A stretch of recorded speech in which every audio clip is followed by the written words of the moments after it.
MJF and CM Punk put on an instant classic in AEW Dynamite. This is the Wrestling Never Sleeps podcast.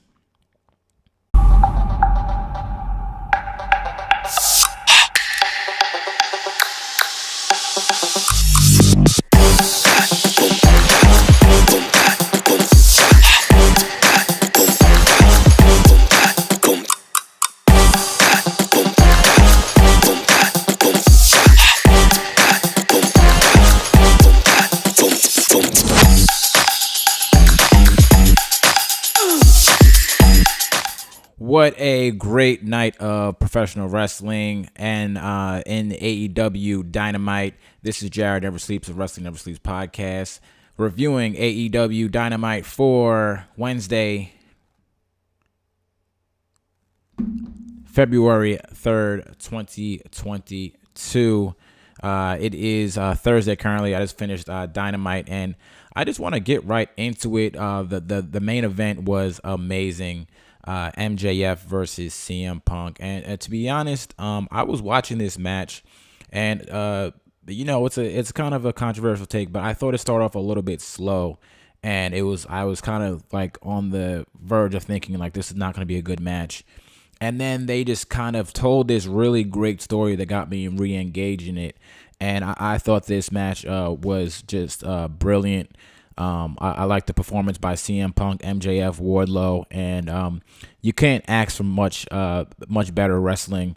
And this match had a little bit of everything. First and foremost, me personally, I really like the kind of the more serious feuds, the feuds that are not too cartoonish, are not too hokey. And AEW a lot of times, professional wrestling in general has a lot of times just seems not serious enough.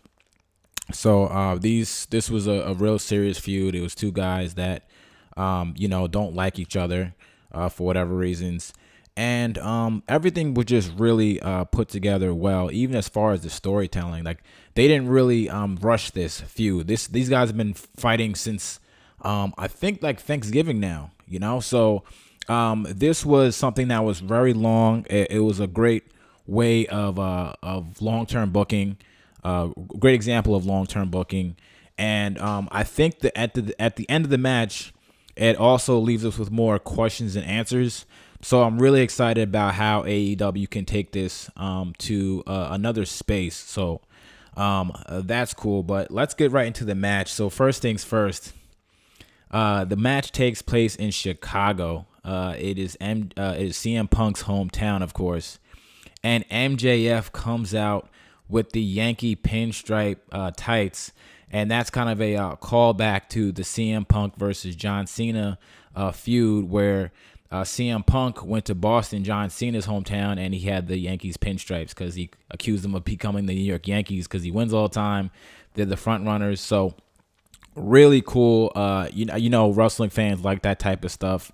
Just the little details that they added to this feud that are just great storytelling. So the match, like I said, had a little bit of everything. They end up going into the stands. It's hard-hitting action. It's a real back and forth. And another thing I liked about this match, another great thing I like about this match is that you could just tell CM Punk is a huge Bret Hart fan. He really kind of hones into that ring psychology of, you work a body part, and then you sell the body part throughout the match. So that's where wrestling is cool to me, where you take these kind of elements and you tell a story by, I'll take away this body part, or I can't do this, or I can't do that. So it's not lazy. So you use these stipulations and you kind of follow the stipulations throughout the whole match. So CM Punk hurt his knee, and throughout the entire match, he acted like his knee was hurt, which was a good little spot there. And then we get to the point where MJF takes like a rope and he chokes out CM Punk. And what was cool about this spot was CM Punk is turning red as if he's really suffocating. And the ref goes 1, his hand goes down. Ref goes 2, his hand goes down. Ref goes 3. The match is over. MJF beats CM Punk. And When I first saw this, I thought that was actually the end of the match. And I was like, okay, that was a little bit flat. But they had the presence of mind to really just have that kind of a false finish, which I really think added a nice element to the match. Because the thing is, MJF's a heel, right? So the heel has to win by cheating. And that would have been the right way for MJF to go over, and he cheated again. That's how he went over the last time. But that's a great way to get him over. But if they would have stopped right there, it was a little bit flat. So I like that they put that little spot in there where CM Punk passes out, and then MJF wins. But then the ref sees that MJF has a foreign object, and he calls to restart the match. See, if I can criticize something in this match, it would be that when CM Punk woke up from being suffocated, he had like a lot of power. Like he kind of like hulked up, and he just went crazy, and he's punching him, and he punched him on the top rope for like a 20 count. So that was a little bit crazy to me. But then we have this spot where CM Punk kind of he's getting over, and he's getting his shine, and they go out to the outside ropes, and here comes Wardlow. And Wardlow comes down. Wardlow looks great. He's going to be a star in the next couple of years. You could just tell. So Wardlow gets down there, and he sizes up Punk as MJF lays on the ground.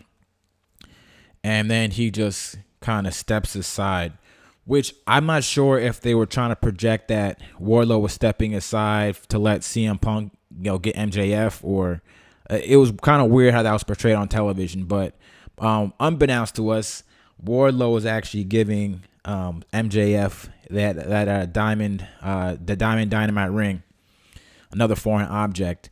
So it was cool that this storyline is actually also adding other storylines to it. So we had Wardlow. Is he kind of trying? Does he still want to help MJF? Does he not want to be part of MJF? Because he was kind of like he's sizing up Punk, but at the same time he's shaking his head like I gotta help this guy MJF again. So he gives him the ring. They go back in the ring. He gives him the Dynamite ring, and they go back in the wrestling ring. And I think the ref gets distracted by Wardlow. MJF, boom, hits Punk behind the ref's back, hits him with the 1, 2, 3. MJF wins this, and CM Punk is now no longer undefeated. So I think this was the right move by AEW, and something that everyone's got to be happy about. You often hear the criticism of older wrestlers go in and they always beating the young guys up, and they never put the younger guys over. Well, this is how you put new talent over. MJF, he wins by hook or crook, and that's fine. But this is the biggest win of his career. He needed that, and that allows him to elevate in the next 2, 3, 4, 5 years of being a world champion. He can say that he defeated CM Punk, and this is how you build homegrown talent. I just love the booking of this, and I don't think it even hurts CM Punk that much. I think CM Punk is still going to be one of the bigger stars in the company. He's going to be one of the biggest wrestling personalities in the world of professional wrestling. So he can take that loss, and he can go on and do something else. So I think that's what's great about this is that MJF comes out looking great. CM Punk in a loss doesn't really kill him too much because MJF did cheat and knocked him out with a ring. So I'm really curious and interested to know how where this goes from here. Where does CM Punk go from here? There's a lot of options that he can go with. I mean, but at the same time, he lost by cheating. So does this story potentially keep on going? That's my question. Because the other thing is that this was like a match. This was kind of considered a dream match to a lot of fans. Punk, you want to see Punk and CM Punk and MJF on the mics together, and they had some great promo battles. So I'm curious to know, is that because the fact that MJF cheated to win, can we prolong this storyline? Can CM Punk come up next week and say, hey, look, you cheated. That was the only way you're going to beat me. So the next match is going to be a no holds bar. The next match is going to be a no disqualification. Or do they go their separate ways? Do they feud with other people? You have the MJF and Wardlow kind of friction going on. I personally think that they should really wait on that heel turn. I really think that there's time to really go in that feud of MJF versus Wardlow. But there's so much going on in AEW right now. You still have the Bryan Danielsons, you still have the John Moxleys, you still have the Hangman Adam Pages in the upper echelon high card. So so Wardlow or MJF don't necessarily have to be in that mix right now. So let's just slow roll that.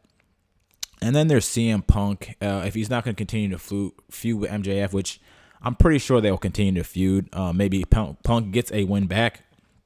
But who's great for him to work with? Maybe Adam Cole. I think that's something of interest. Adam Cole versus CM Punk. You can even have maybe a couple string of matches of Bobby Fish or Kyle O'Reilly versus CM Punk, and then he gets to Adam Cole. But now I think on Adam Cole, I just saw that he's fighting Evil Uno on Friday. I think we can do so much more than Adam Cole. He just lost to Orange Cassidy as well in that lights out match. So I think he needs maybe even has to be elevated to go to CM Punk's level. We could do a callback of CM Punk and Chris Jericho. That may be something that could be interesting going forward. But there's still there's a lot here. There's a lot to unload, and I'm really excited about the direction of the feud between CM Punk and MJF. So we'll see how everything goes moving forward. Let me see what else happened on the rest of the card. That's one thing I really want to talk about, because that was kind of a storyline that really was the most important piece in this on this show tonight.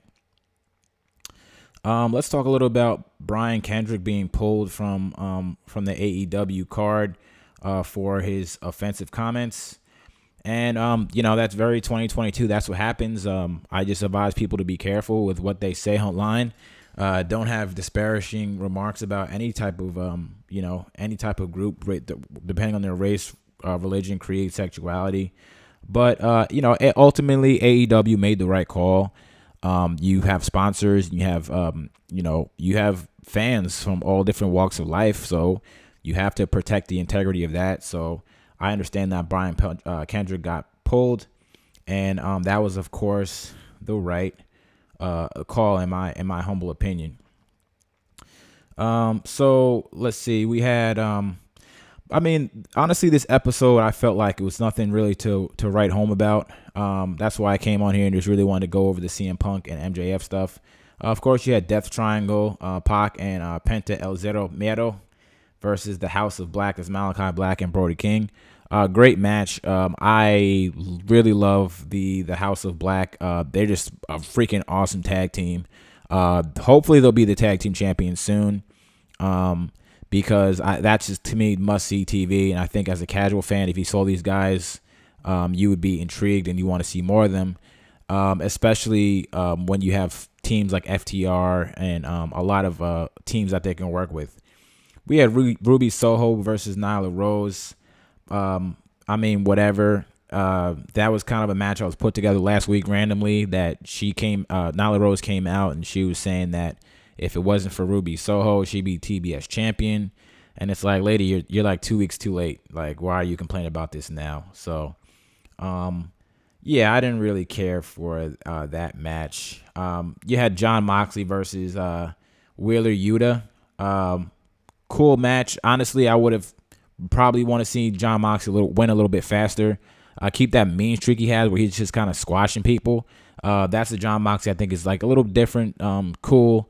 and he bulked up a little bit, so it looks like a lot realistic. He looks like a real badass. So I get Wheeler Yuta has to get some offense on, offense off to to keep his job and everything. But I would like to see Moxley just squash him. And then you have he in his corner was Orange Cassidy and Danhausen. I guess that's where they should be. I'm not really a big Danhausen fan. I don't know too much about him, but again, I'm not really with the whole comedy wrestling. That's not my thing. So we'll see how that goes. What else happened on this show? Hangman Adam Page speaks. To be honest about Hangman, I just don't get the feeling. I see this every week. I don't get the feeling he should be the heavyweight champion. And also, I don't like how he dresses. I feel like he should kind of dress more like a star. He looks like a guy that he just gets up 5 minutes before the show and just puts on some weird outfit and goes out there. So I'm not really interested in anything he does. Hangman is someone that, to me, he only benefits from working with bigger stars. When he was working with Kenny Omega, I thought that was fine because Kenny Omega's a bigger star. I love the stuff he did with Bryan Danielson because Bryan Danielson's a bigger star. But now when you put him with someone like Lance Archer, there's no one to carry this feud. It gives us no reason to really care about Lance Archer. And I don't know. To me, Hangman's not over. I know people like him and stuff, but he just doesn't seem like a star to me. He could be, but he just not really presented that way to me. When we had, let's see, I believe Chris Jericho had a promo. He's gonna have a team meeting or something for the Inner Circle on Friday, or maybe that was next week. But yeah, this show really kind of flew by to me. But again, the biggest story coming out of this, it was CM Punk and MJF. Great match. What do you guys think about the match between CM Punk and MJF? Did you like it? Did you think it was overbooked? Did the right person win? And where should these guys go in the future? So let me know some feedback as what you think that the direction of this feud and everything. So but that is my time for tonight. Make sure you check us out on Friday. We're going to be doing a Rampage and SmackDown review. And thank you for watching this video. Make sure you like and subscribe. And please hit that notification bell if you like our videos. It really helps. We really love when you support the channel.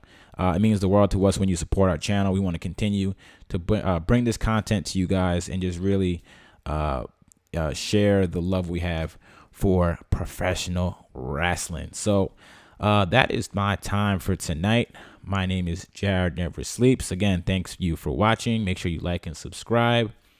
And check us out on Friday for SmackDown and AEW. What's the Rampage? Sorry, Rampage. It's late. So thanks for watching. Goodbye. And don't forget, still real to me, damn it. Talk to you.